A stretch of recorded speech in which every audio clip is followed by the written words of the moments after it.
Hello friends, तो हम लोग कर रहे हैं एसएससी जीडी का लेटेस्ट पैटर्न पे जो क्वेश्चन बन रहे हैं उसी पे आधारित हम लोग क्वेश्चन पढ़ रहे हैं। तो आप लोग वीडियो को पूरा देखिए और कुछ ना कुछ आपको उम्मीद करेंगे कि कुछ ना कुछ सीखने को ज़रूर मिलेगा।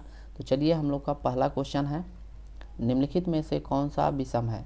तो इनमें से कौन सा विषम शब्द है? तो आपका यूनेस्को है, ब्रिक्स है और यूनिसेफ है और WHO है। तो आइए हम लोग इसे समझते हैं।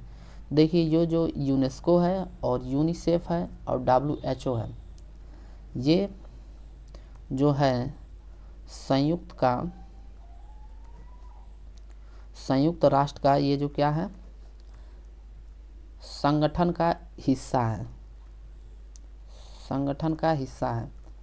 ठीक, ये जो हैं तीनों, ये संगठन का हिस्सा है। लेकिन जो ब्रिक्स है ये बिल्कुल अलग ही चीज़ है, बिल्कुल दूसरा संगठन है।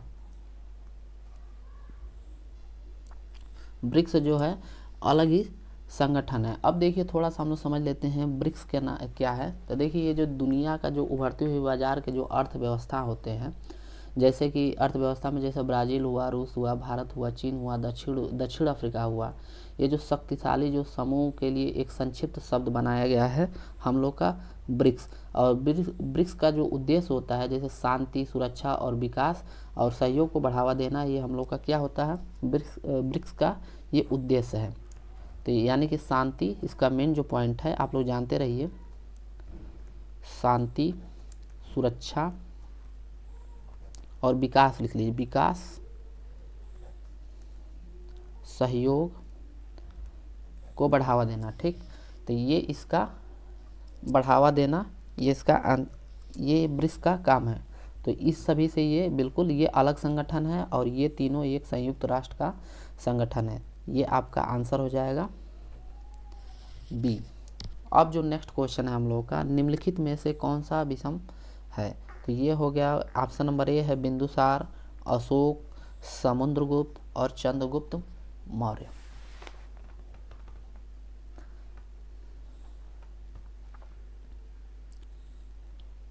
तो चलिए हम लोग देखते हैं। तो देखिए, बिंदुसार हैं, अशोक हैं और चंद्रगुप्त जो हैं, ये तीनों लोग क्या हैं, मौर्य वंश से हैं। मौर्य वंश यानी कि ये और चंद्रगुप्त, ये तीनों लोग मौर्य वंश से हैं। लेकिन जो आपका समुद्रगुप्त हैं, ये आपके गुप्त साम्राज्य से हैं। गुप्त यानी कि लिख सकते हैं गुप्त वंश से।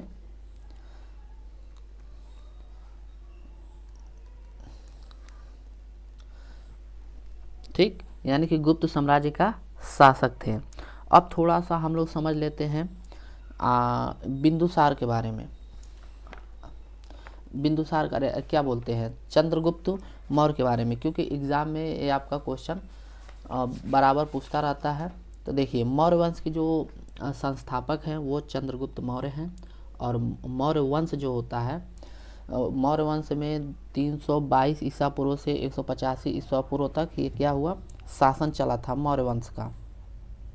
ठीक, और मौर्य वंश का जो राजधानी था ये पाटलिपुत्र था। पाटलिपुत्र। ठीक, और इसमें मौर्य वंश में जो महत्वपूर्ण जो शासक थे, जैसे चंद्रगुप्त और उसका पुत्र जो था क्या बोलते हैं, बिंदुसार था। और बिंदुसार का जो पुत्र था अशोक था। देखिए, चंद्रगुप्त का पुत्र बिंदुसार और बिंदुसार का पुत्र अशोक। तो ये आपस में ये बोलते हैं, आप समझ सकते हैं, ये बाबा हो गया, ये बाबा का ये हो गया उनका क्या बोलते हैं, इसका ये अशोक का बाबा हो गया। ठीक, आप लोग ऐसे कह सकते हैं। तो चलिए, अब हम लोग नेक्स्ट क्वेश्चन देखते हैं। नेक्स्ट क्वेश्चन है, निम्नलिखित में से असंगत का चयन कीजिए।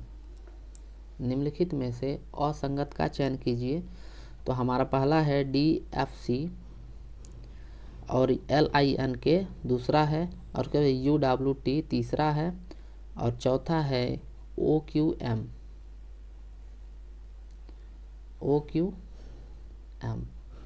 तो चलिए, बिना देरी किए हुए हम लोग समझते हैं। तो देखिए, DFC तो सबसे पहले हम लोग इसका लेटर लिखेंगे, अरे क्रम लिखेंगे, संख्या लिखेंगे। तो डी का होता है 4, एफ का होता है 6 और सी का होता है आपका 3, यल का होता है 12, एन का होता है 14 और के का होता है 11, यू का होता है 21, डब्ल्यू का होता है 23 और टी का होता है 20 और 15, इसका क्यू का होता है 17 और इसका हो जाएगा 13। तो देखिए आप लोगों को कुछ ना कुछ बिल्कुल आपको डिफरेंट एक तो दिखेगा और बाकी सब सेम एक ही पैटर्न पे आपको चलेंगे। देखिए कौन सा ऐसा सेम, कौन सा बिल्कुल अलग दिख रहा है। तो देखिए यहाँ पे जो है इसमें देखिए पहले में दिया है 4 में 2 जोड़ दिए 6 और 4 में से 1 घटा दिए तो 3 हो गया। ठीक, यानी कि +2 यहाँ कर रहे हैं, यहाँ +2 कर रहे हैं और फिर -1 ये कर रहे हैं। इसी तरह इसको देखिए 12 में 2 जोड़ दिए और 1 घटा दिए। यहाँ देखिए 21 में 2 जोड़ दिए और 1 घटा दिए। यहाँ देखिए 15 में 2 जोड़ दिए, लेकिन यहाँ पे आपको देखने को मिलेगा कि यहाँ पे 2 घटा रहा है। अब सभी में एक क्रम चल रहा था, लेकिन यहाँ पे थोड़ा सा आपको घट गया है, यानी कि 2 घट गया है। तो ये आपका आंसर विषम हो जाएगा। ठीक है, तो उम्मीद करते हैं आप लोगों को बिल्कुल अच्छा से समझ में आया होगा। तो ऐसे ही क्वेश्चन आप लोगों को एग्ज़ाम में देखने को मिलेगा। तो चलिए अब हम लोग नेक्स्ट क्वेश्चन देखते हैं। नेक्स्ट क्वेश्चन है बिल्कुल पिछले वाला क्वेश्चन की तरह, ये भी बेस्ड है। तो निम्नलिखित में से उस अक्षर समूह का चयन कीजिए जो उस समूह से संबंधित नहीं है। तो सबसे पहले हम लोग क्या करेंगे, ये 7 हो गया, इसका संख्या लिख लेंगे 14 हो गया, ये 11 हो गया, ये 15 हो गया, ये 19 हो गया, ये 2 हो गया, ये 6 हो गया और ये 10 हो गया और ये 6 हो गया, इसका क्रमांक नंबर 6, ये 10 और ये 14। अब देखिए कोई एक ऐसा समूह होगा जो बिल्कुल भिन्न होगा। अब कौन सा है, अब देखिए इसका 7 और 4 11 होता है, लेकिन 11 और 3 14 होता है। अब देखिए इसी तरह ये भी रिपीट करना चाहिए। तो 11 और 4 15 होता है। अब 15 और 3 18, लेकिन यहाँ पे 4 हो जाएगा, यानी कि 15 और 4 19। चलिए अब इसको चेक करते हैं। 2 और 6 यानी कि 4 हो जाएगा। 2 और 4 6 और 6 और 4 10 हो जाएगा। अर्थात ये हम लोग का पहला आंसर जो है बिल्कुल विषम है, क्योंकि यहाँ पे 3 आएगा जोड़ने पर और सभी में 4 4 का रिपीटेशन हो रहा है। 6 और 4 10, 10 और 4 14। ठीक, तो पहला आंसर बिल्कुल रॉन्ग है, यानी कि विषम सभी से यही है। अब नेक्स्ट क्वेश्चन है हम लोग का, उस समूह का चयन कीजिए जो समूह से संबंधित नहीं है। तो ये भी पहले की तरह है, लेकिन थोड़ा सा डिफरेंस है। और इसका भी ऐसे क्वेश्चन को हम लोग क्या करेंगे, बिना क्रम से हम लोग कर ही नहीं पाएंगे। तो देखिए टी का 20 होता है और 1 16 और ई का 5। ठीक, अब यहाँ पे देखते हैं भी का 22 होगा, ये 23 होगा, आर का 18 होगा, 1 का 1 होगा। तो देखिए सबसे पहले हम लोग क्या करेंगे कि हम लोग मैच कराएंगे कौन सा बिल्कुल मैच कर रहा है या नहीं। अब देखिए 20 का 22 2 हो गया और यहाँ पे 21 का और 1 का 23, तो यहाँ पे हो रहा है आपका -4, क्योंकि लेटर में आप लोग कभी भी समझिए, यहाँ पे समझ लीजिए कि कभी भी लेटर में आपको 26 ही होते हैं, 26 लेटर होते हैं अल्फ़ाबेटिकल। लेकिन जब भी आपको दिखे कि ये रिपीटेशन हो रहा है कि नहीं, तो आप लोग क्या करेंगे, ये -4 करने के लिए आप 26 में से क्या बोलते हैं 27 में से आप लोग कभी भी एक अंक अधिक लेके आप 23 घटा देंगे तो इसका ठीक अपोजिट मिल जाएगा। तो 27 में से हम 23 घटा दिए तो -4 आ गया।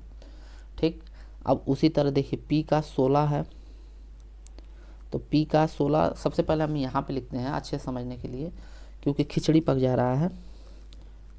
T A PEVRA।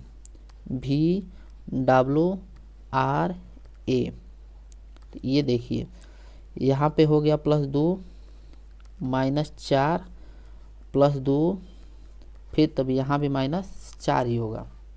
ठीक, अब इसको देखते हैं। NEST तो PAUO, तो यहाँ पे देखिए यानी 14 और 2 16 यानी कि +2, यहाँ पे हो गया -4 और यहाँ पे हो गया +2 19 और 2 21 और यहाँ पे हो गया 20 और 5 15, तो 20 में से यानी कि यहाँ पे हो गया -5। तो इसमें से या तो ये आंसर सही है या फिर ए आंसर सही है। यदि कोई भी एक और मैच कर गया इसी तरह, क्योंकि यहाँ पे 4 का डिफरेंस है और यहाँ पे 5 का। अब देखिए इसको देखते हैं। SILKUENG,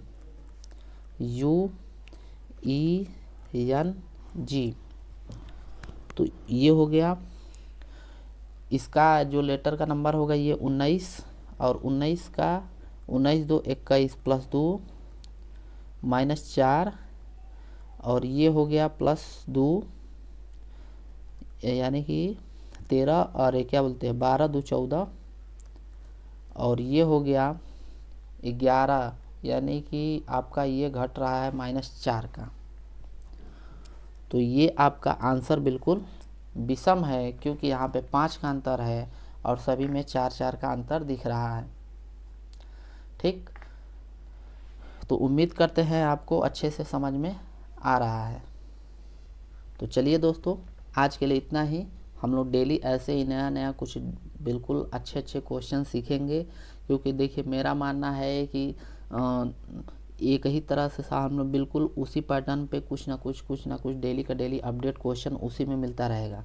और आप लोग अच्छे से प्रैक्टिस करते जाएंगे, अच्छे से क्लास देखते जाएंगे, तो आपको उम्मीद है कि पूरा का पूरा बेनिफिट मिलेगा, क्योंकि जितने भी अपडेट क्वेश्चन हैं यहाँ पे इंक्लूड है। आप कहीं से प्रैक्टिस से टेस्ट सीरीज दीजिए, आप लोग को ऐसे क्वेश्चन देखने को मिलेगा। हम लोग समझते भी जा रहे हैं, सीखते भी जा रहे हैं कि ऐसे क्वेश्चन ऐसे ही लगेंगे। ठीक, तो चलिए आज के लिए इतना ही, मिलते हैं नेक्स्ट क्लास में। तब तक के लिए दोस्तों धन्यवाद।